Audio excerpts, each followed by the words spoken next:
You'll never be like her. Mom, Sandra actually raised me right. He said it while laughing, like it was nothing. Like he hadn't just cracked something open inside me. I stood in the doorway, holding a container of homemade chili in one hand and a canvas grocery bag in the other. I hadn't even taken off my coat yet. His words hung in the air, louder than the music playing, louder than the clinking of cutlery and wine glasses on the table. Sandra, his mother-in-law, was seated at the head of the table like it had always belonged to her. She didn't react. She sipped her wine, smiled faintly, and passed a serving bowl to her husband. I looked down at the chili still warm, still mine, and set it on the counter. No one noticed. No one offered to take the groceries from my hand or even ask what I brought. Miles didn't even look at me again. He was busy bragging about some new gadget Sandra had bought him. I didn't know you were having company, I said quietly. Oh, it was kind of last minute, he replied, still smiling toward the table. But hey, since you're here, feel free to join us if there's space. If there's space. I mumbled something about having another errand and stepped back out into the evening air. My car ride home was silent, except for the clicking of the turn signal at a red light. I reached for my phone and opened the banking app. Mortgage, utilities, student loans, line after line of auto payments to cover Miles's life while he played host. He wanted Sandra to take the credit. Then she could start with the bills. I never kept a tally of what I gave. When Harold passed, I didn't have the luxury of grieving long. The hospital offered me double shifts, and I took every one of them. Nights bled into mornings. Meals were eaten standing. My body ached in places I didn't have names for. Miles was just out of college then, still figuring out what to do with his life. I paid off his car, covered his first apartment deposit, took out a small loan to help with the last semester he nearly failed. When his marriage fell apart 5 years later, he came home with nothing but a duffel bag and a bruised ego. I gave him my guest room, bought groceries he didn't ask for, paid the lawyer's retainer without a second thought. You shouldn't have to worry about this, I told him back then. Just get back on your feet. He did. At least, that's what I thought. The thanks came once. Quiet. Rushed. Forgotten by the next week. I didn't need it. I told myself. Sandra entered the picture 2 years ago. Always poised. Always smiling. Always just on time with her gifts and cards and perfectly curated compliments.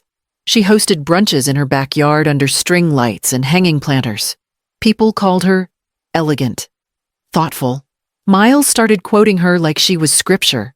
Sandra says this. Sandra taught me that. I taught him how to sew a button back on, how to drive on black ice, how to speak calmly even when he was furious. But Sandra got the toast, the flowers, the gratitude. I sat in my kitchen that night, sipping lukewarm coffee, staring at the envelope where I kept spare checks and emergency cash. Helping Miles had never been a transaction, but maybe that's why I had nothing left to claim. And yet, every bill in that folder had my name, every deed, every note. So I started pulling them out, one at a time, sorting what was mine and what never should have been. There was no place card with my name. The table was set beautifully cream linens, polished silverware, wine glasses already half full. Sandra had that touch. I'll give her that. Everything matching, everything curated. Even the music seemed to hum at just the right volume, like it had been designed to flatter her voice. Sandra held court effortlessly, talking about her new air fryer. It does everything, she gushed. You'd be shocked how quickly it roasts a chicken. I'm thinking of starting a blog, maybe Meals with Moxie. The others laughed, even Miles. I chuckled softly, reaching for a napkin. I've never used one of those. I still cook everything by hand. Miles didn't even look at me. Yeah. Mom, you wouldn't get it. It's a new kind of thing. Not really your style. Not really your style. I nodded, folding the napkin tighter in my lap. I wanted to tell him I'd once cooked 3 meals a day on a single hot plate while working 12-hour shifts and juggling hospital paperwork at midnight. But I said nothing. I stayed until dessert. Then I slipped out. That night, with the porch light off and my shoes still by the door, I sat down on the edge of my bed with my phone in hand, one by one. I canceled the payments. $840 for his rent. Gone. $215 car insurance. Gone. $60 phone bill. Gone. $40 streaming bundle. Gone. He wouldn't notice tonight. Or tomorrow. But eventually, the lights would flicker, the calls would start, the balance would shift. And when that happened, maybe he'd look around that perfect table and wonder where the legs had gone. The photo showed up on my feed around noon. Miles, grinning in a new leather jacket, designer shoes peeking out under cuffed jeans, fresh haircut, sharp enough to slice bread. He stood in front of his apartment, my name still on the lease, posing like a brand ambassador for a life he hadn't paid for. Grind never stops. The caption read, "The likes rolled in." Sandra commented, "Proud of you, sweetheart. You always hustle." I stared at the screen for a long time. Not angry, not jealous. Just tired. A ping broke the silence. A message from Elise. We hadn't spoken in over 2 years. The divorce had been quiet, mostly civil. And after it finalized, she disappeared from our lives like steam off a kettle. "Hey, Verlina? Quick question. Miles said he's been paying you back. Monthly. Just wanted to double check before I finalize some paperwork." My stomach sank. I typed slowly. "No, Elise. I haven't received a cent." 3 dots pulsed as she typed, then stopped. Interesting. That's not what he told the court. I set my phone down and stared at the checkbook still sitting open on my counter. The one I hadn't touched since I stopped covering his rent last week. He was wearing my generosity like a costume, telling the world he'd built a life with his own hands while quietly standing on my shoulders. He hadn't just ignored me. He'd rewritten me. I pulled open the file cabinet beside the table. Every statement, every receipt, every confirmation of payment with his name attached and mine listed as payer. I stacked them neatly. I didn't know what I was going to do with them yet, but I wasn't going to let him wear my sacrifices like badges on a jacket he hadn't earned. Not anymore, and especially not while the power company was about to call. I never asked to be on the lease, but Miles needed a co-signer, and I didn't want to see him lose the apartment over one missed paycheck. So I signed, like I always did, quietly. Same with the car note, the utilities, the emergency credit card in my drawer. My name had become the safety net no one ever acknowledged until now, when I decided to cut it loose. I sat at the dining table with my laptop open and a half-full cup of coffee beside me. The apartment's portal loaded slowly, like even the browser was hesitant to let go. There it was. My name, Verlina May Sellers, listed as primary leaseholder. Miles was occupant. I clicked Manage Account, Request Change of Leaseholder, Add Occupant Responsibility, Terminate Liability. Each checkbox felt like peeling off a label that had never belonged to me in the first place. I uploaded a scan of my ID, filled out the forwarding address, and typed my signature. Submit. No explanation. No Dear Management letter. No backstory. Just one quiet line in the notes section. Effective immediately. The next tab was the car loan portal. I logged in, navigated to the lien holder details, and printed the contract. My name was right there again, guaranteeing the monthly payment, the insurance, the registration. I circled it with a pen, folded it, set it on top of the lease documents. A new envelope, a new folder. By the time the afternoon light shifted across my kitchen wall, I had everything in order. No confrontation, no speeches, just paperwork. It wasn't about revenge. It wasn't even about anger anymore. It was about clearing the space where my name didn't belong and making room for where it did. Because next came the credit cards. The call came at 7:04 p.m. I was at the kitchen table, sipping coffee from my favorite chipped mug, reading the local paper I still insisted on getting delivered, the hum of my refrigerator, the soft click of the ceiling fan. Everything in my house still worked. My phone buzzed once. Then again. Miles. I let it ring twice before answering. Mom. His voice was half irritation, half confusion. The power's out. Internet too. Did you forget something? I took another sip. Let the silence stretch. Then I said it flatly. Ask Sandra. I hear she raised you better. He went quiet. I didn't wait for a response. I just ended the call. I sat there a moment longer, listening to the distant sound of a neighbor's lawnmower, the evening settling into that golden hour stillness. I didn't feel triumphant. I felt clean. It wasn't about teaching him a lesson. Not really. It was about drawing the line where I should have drawn it years ago. He would figure it out, call the power company, realize the autopay had been disabled. The card declined. He might even message me again, or have Sandra do it, but I wouldn't respond, because I hadn't forgotten anything. I'd remembered everything. The hospital shifts, the nights I drove through snow to bring him cough syrup, the years I paid rent quietly while he promised he'd get on his feet soon, the dinners I wasn't invited to, the birthday cards that went unanswered, the moment at that table when he looked at me and said, "You wouldn't get it. I got it now."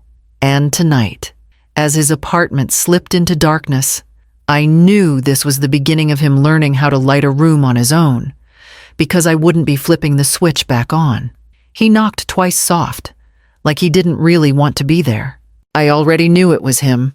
Through the screen door, Miles stood hunched in that gray jacket I bought him last winter when he said he couldn't afford one. Still looked new, barely worn. "Mom," he started, rubbing the back of his neck like he used to when he was 16 and trying to lie his way out of detention. I didn't mean it like that. What I said at dinner, it came out wrong. I didn't say anything, just opened the door, stepped aside. He walked in slowly, eyes darting around like the furniture might judge him. I had everything laid out on the kitchen table just like he used to do with his overdue assignments. I slid the envelope across the table. Manila. Thick. Heavy in the way that truth tends to be. "What's this?" he asked, even though he already knew. "Every payment I've made on your behalf for the past 5 years. Rent, utilities, car insurance, credit minimums, interest charges from your emergency spending." He opened it. His eyes scanned the pages, each one printed, every line item highlighted. My handwriting in the margins. Notes, dates, amounts. His mouth opened, then shut again. "You said you raised yourself," I said quietly, keeping my gaze on the envelope. "So start now." He sat down slowly, the envelope still in his hands like a weight he wasn't ready for. I stood, walked over to the counter, poured the last of the coffee into my mug. "Mom," I turned to him. "This isn't punishment. Miles, it's just clarity. You wanted independence. I'm giving it to you." His shoulders slumped. The jacket looked smaller on him now. He didn't cry. He didn't yell. He just nodded, like a boy who had finally been handed back the homework graded, marked, and no longer his mother's responsibility to explain. And as he walked out, envelope still clutched in his hand, I opened my laptop and logged into my last account. The call came while I was folding laundry. I didn't recognize the number, but the voice on the other end needed no introduction. "Verlina. It's Sandra." I kept folding. A kitchen towel, then one of my old cardigans. I just wanted to say I didn't know what he was doing. "I thought you were fine with it." With helping him. I sat down at the edge of the couch, the phone resting against my cheek like a cool stone. You believed him because it was convenient, I said, not angry, just clear. She paused. I could hear the television in the background, someone on a game show cheering, the clink of a glass. I guess I just assumed he had it all handled, she murmured. He said you'd always supported him, that it wasn't a big deal. It was always a big deal. I said, you just didn't ask questions you didn't want the answers to. Sandra sighed. Well, if I'd known, but you didn't want to know. Silence stretched. Not awkward, just true. I won't bother you again, she said finally. I'm sorry. Verlina. I know, I replied, then hung up. That evening, I sat down at my desk and opened the drawer where I kept my paperwork. The lease was there, the original document with my signature and Miles's name listed under occupant. I pulled out the updated transfer request I'd printed days ago. I filled it in, line by line, crossed out my name. I'd already arranged the details. No more back and forth. No co-signing. No invisible strings. I sealed the envelope, placed a stamp in the corner, and walked it to the mailbox before the last collection. The evening air was cool. I could hear kids down the block playing catch. A dog barking somewhere.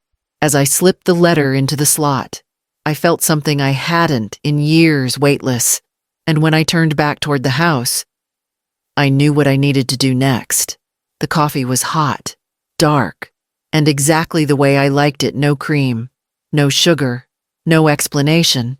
I sat on the porch, cradling the mug in both hands as the sun dipped low behind the trees. The breeze carried the scent of fresh-cut grass and something warm from a neighbor's kitchen. For once, I didn't feel like a bystander in my own life. Miles hadn't called since I handed him the envelope. No text, no voicemail. I assumed Sandra passed along the message in her own way. Maybe they were scrambling to make rent now, or figuring out whose name went on the next utility bill. But I didn't ask. That was no longer my business. I set the mug down on the side table and opened the manila folder sitting beside it. Inside was a grant application from the local community college, the same one I'd once dreamed of attending, before life became about diapers, double shifts, and overdue bills. The college had a program that let community members sponsor one student at a time. Books, fees, basic tuition, no fanfare. Just one woman helping another. I'd already filled out most of it. The last page asked for a letter of intent. I wrote it by hand. I want to support a young mother. I wrote, because I remember what it felt like to be one, to want better and not know where better would come from. This is not charity. This is repayment to a younger version of myself. I signed it, folded everything neatly, and slid the application into its envelope. This legacy would have no Instagram caption, no bragging rights at the dinner table, just a chance for someone else to stand a little taller. I took another sip of coffee. The mug was warm against my palms, and the quiet around me wasn't lonely. It was earned. Tomorrow, I'd drop the application off in person, but tonight, I watched the last light fall over the yard and let the peace settle in my bones. The letter came in a plain envelope, the kind that usually held credit card offers or dental appointment reminders, but the return address gave it away property management. Inside, a notice. Miles was 2 months behind on rent. A thin line of ink at the bottom read, "We attempted to contact the leaseholder on file, but it was recently changed." I folded the letter once, neatly, and placed it in the kitchen drawer beside the spare batteries and takeout menus. I didn't call. I didn't forward it. I was no longer the safety net. Later that afternoon, I walked to the bank and withdrew a modest amount less than what I used to spend bailing him out in a single month. On the memo line of the cashier's check, I wrote simply, "For rebuilding." Then I mailed it anonymously to the local women's shelter. It felt like exhaling after holding my breath for years. I didn't check Miles's social media. I didn't ask around. I didn't want to know if he'd blamed me yet. What would be the point? Sandra, too, had fallen silent. That silence used to ache. Now, it was freedom. I thought about all the years I'd paid with more than just money time, patience, pride. I'd patched holes in his life so often, I forgot what it meant to let something fall. But now I let it fall. He wanted to be seen as a man who raised himself. Let the world meet that man. I poured myself another cup of coffee and returned to my porch, the same spot where I'd sipped and signed the application just weeks ago. This time, I brought a small notepad, a new budget, this one just for me, groceries, utilities, a weekend getaway, maybe. The numbers lined up neatly, like pieces falling into place. I paid with everything I had. Now it's their turn.